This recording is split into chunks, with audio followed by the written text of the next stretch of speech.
Hello दोस्तों, नमस्कार। आज बात करते हैं भिन्न की।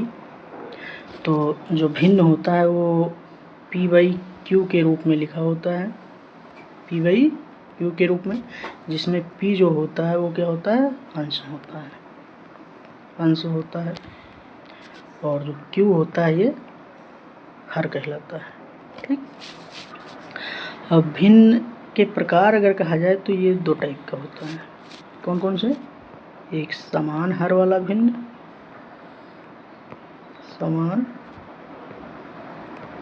हर होता है पहले में। ठीक। कौन सी भिन्न? समान हर वाली भिन्न। ठीक।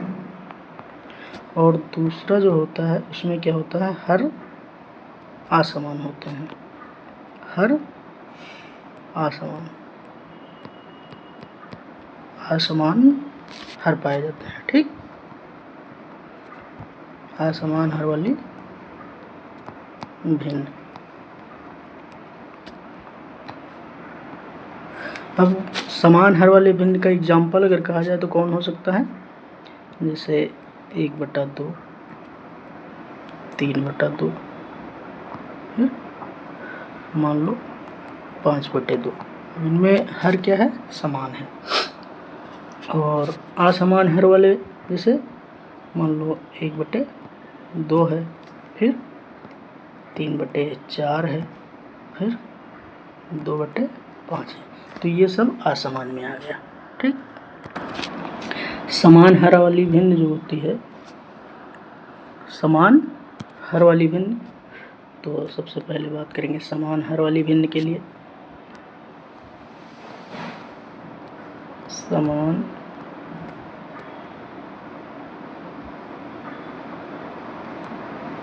हर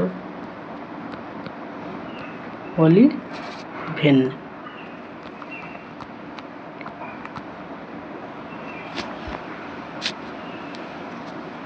का जोड़, समान हर वाली भिन्न का जोड़। अब कैसे जोड़ेंगे? जैसे मान लो एग्जाम्पल दिया हुआ है, कहा जाए 1/7 प्लस 6/7 बराबर क्या होगा, ये बताना है। तो जब इस टाइप की भिन्न आती है तो हम क्या करते हैं, अंश को जोड़ लेते हैं और हर को एक बार लिख लेते हैं, क्योंकि हर समान होता है दोनों का, तो हम दोनों के नीचे हर एक बार लिख देंगे। और ये 1 + 6 बराबर 7 बराबर फिर क्या हो जाएगा, ये 7/7 हो जाएगा, ये 7/7 हो जाएगा। इसको सरल करेंगे तो 7 × 1 = 7, आंसर क्या आ जाएगा, 1 आ जाएगा। इसी प्रकार अगला एग्जाम्पल देखते हैं। अगला एग्जाम्पल मान लो दिया हुआ है, मान लो एग्जाम्पल दे दिया गया है 5/8 प्लस 9/8 प्लस 2/8 दे दिया गया है। ठीक। कहा जाए इसको योग बताइए क्या होगा, तो इसे जोड़ना है। अब यहाँ पे जोड़ेंगे तो हर देखिए समान है, हर समान होने पे क्या करते हैं, हर एक बार लिख लेते हैं और अंश को जोड़ देंगे। तो 5 + 9 + 2 हो जाएगा, और इसको जब ऐड करेंगे तो 9 × 5 = 14, 2 = 16 आ जाएगा, और ये हो जाएगा 16/8।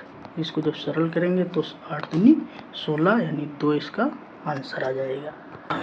नेक्स्ट है, मान लो दे दिया गया एक एग्जाम्पल, कहा जाए कि 3/4 प्लस 5/4 प्लस 1/4 कहा जाए इसको जोड़िए, कितना आएगा, तो इसको भी जोड़ लेते हैं। हर क्या है, सेम है, और जब हर सेम होता है तो क्या करते हैं, एक बार उतार लेते हैं और अंश को जोड़ देते हैं। तो 3 + 5 + 1 हो जाएगा, और इसको जब जोड़ेंगे तो 5 × 3 = 8 और 1 = 9 हो जाएगा, तो ये आ जाएगा 9/4। अब आंसर यहाँ पे भी लिख सकते हो, या फिर 9 को 4 से डिवाइड कर दो, और जब 9 को 4 से डिवाइड करेंगे तो 4 दूनी 8, 2 बार कट जाएगा, एक शेष बचेगा, उसको ऊपर लिखेंगे और 4 नीचे लिख देंगे। तो आंसर ये भी लिख सकते हो और ये भी लिख सकते हो, दोनों सही होते हैं आंसर। ठीक, अब बात करते हैं जिनका हर असमान होता है। हर असमान वाली भिन्न कैसे होती हैं? तो असमान हर वाले, मान लो हर असमान है, ठीक, तब भिन्न को कैसे जोड़ेंगे? तो कोई एग्जाम्पल ले लेते हैं। मान लो एग्जाम्पल हो गया ये, अब एग्जाम्पल मान लो दिया है 4/5 प्लस 2/3। अब इनको जोड़ना है, तो कैसे जोड़ेंगे? यहाँ पे हर बराबर किया जाएगा, यानी या आप एलसीएम ले सकते हैं या फिर हर बराबर कर लीजिए। तो मान लो 3 और 5 का एलसीएम लेते हैं, तो 3 और 5 का एलसीएम क्या होगा? 3, 5 का एलसीएम कितना आएगा? 3, 5 का एलसीएम 15 ही आएगा, तो 15 इसका एलसीएम ले लेंगे, तो बटे में 15 लिखेंगे। ठीक, अब इसके प्रत्येक के हर से एलसीएम को भाग करेंगे, तो जैसे अंश 4 लिखा हुआ 4 लिख लेंगे, फिर मल्टीप्लाई का चिन्ह लगाएंगे, फिर 5 से हर को एलसीएम को भाग करेंगे, क्योंकि 4 का हर 5 है। अब 5 से जब एलसीएम को भाग करेंगे, 5 या 15, 3 आ जाएगा। फिर प्लस है बीच में, ये प्लस का चिन्ह लगाएंगे, फिर 2 है 2 लिखेंगे, फिर मल्टीप्लाई का चिन्ह लगाएंगे। फिर अब 2/3 में जो हर है वो 3 है, तो 3 से एलसीएम को भाग करेंगे, तो 3 बचे 15 आ जाएगा, 5 लिखेंगे, फिर इसको सरल करेंगे, तो ये हो जाएगा 4 3 12 प्लस 2 5 10 और बटे 15 हो जाएगा। इसको और सरल करेंगे तो 12 और 10 कितना हो गया? 22 हो गया, 22/5 आएगा। या तो आंसर यहीं पे लिख सकते हो या फिर इसको और सरल कर सकते हो, तो 5 20 हो जाएगा और 2 शेष बचेगा, ऊपर लिखेंगे, फिर 5 लिख देंगे और यही आपका सही आंसर हो जाएगा। नेक्स्ट एग्जांपल देखते हैं। मान लो दिया हुआ है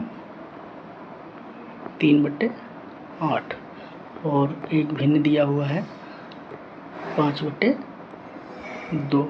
अब कहा गया इसका योग क्या होगा? तो इस स्थिति में क्या करेंगे कि हर बराबर कर लेंगे। एक ये होता है कि हर बराबर कर लो, तो एलसीएम लेने की आवश्यकता नहीं रहती है। जैसे यहाँ 8 है, यहाँ 2 है, 3/8 में हर 8 है और 5/2 में हर 2 है, तो हम 5/2 वाले के हर को 8 न कर दें सीधा, तो अगर 4 से मल्टीप्लाई नीचे कर दें अंश में और 4 से नीचे हर में कर दें, तो इसमें कोई फर्क नहीं पड़ता है और ये हो जाता है 3/8 प्लस 5 × 4/2 × 4 मतलब 8, ये भी हो जाएगा। अब हर सेम हो गया, तो अब देखो ये हो जाएगा 3/8 और ये क्या हो जाएगा? 5 20 और 20/8 हो जाएगा। अब यहाँ पे हर जब सेम हो जाएंगे तो हर एक बार उतार लेंगे, फिर अंश को जोड़ लेंगे, तो 20 3 23 हो जाएगा। अब इसको जब सरल करेंगे तो कितना आ जाएगा? यह आ जाएगा 8 दूनी 16 और 7 शेष बच जाएगा, ऊपर लिखेंगे और बटे 8 लिख देंगे। ठीक, तो यही आंसर हो जाएगा। इसी प्रकार नेक्स्ट मान लेते हैं, एक एग्जाम्पल और देख लेते हैं। मान लो एक एग्जाम्पल दिया हुआ है 2/3 और एग्जाम्पल दे दिया गया 5/9। तो कहा गया इसका मान क्या होगा? तो यहाँ पे हर को बराबर कर लेंगे। जैसे यहाँ 5/9 में 9 है हर और 2/3 में 3 है, तो इस 3 को 9 बनाने के लिए 3 से मल्टीप्लाई करेंगे और जो काम करेंगे मल्टीप्लाई जो भी करेंगे वो अंश और हर दोनों में सेम करेंगे, जिससे कोई फर्क नहीं पड़ेगा। तो अब हर में 3 से मल्टीप्लाई कर दिए तो अंश में भी 3 से कर दो। अब ये हर हो गया बराबर। अब देखते हैं तो 3 दूनी 6 हो जाएगा, ये 6/3 त्रिका 9 हो जाएगा, प्लस लगाएंगे, फिर ये 5/9 हो जाएगा। अब इसको जोड़ेंगे तो 6 5 11 हो जाएगा, 11/9 आ जाएगा। यही इसका राइट आंसर होगा। आज की क्लास यहीं पे एंड करते हैं, फिर नेक्स्ट क्लास में बताएंगे। Thank you.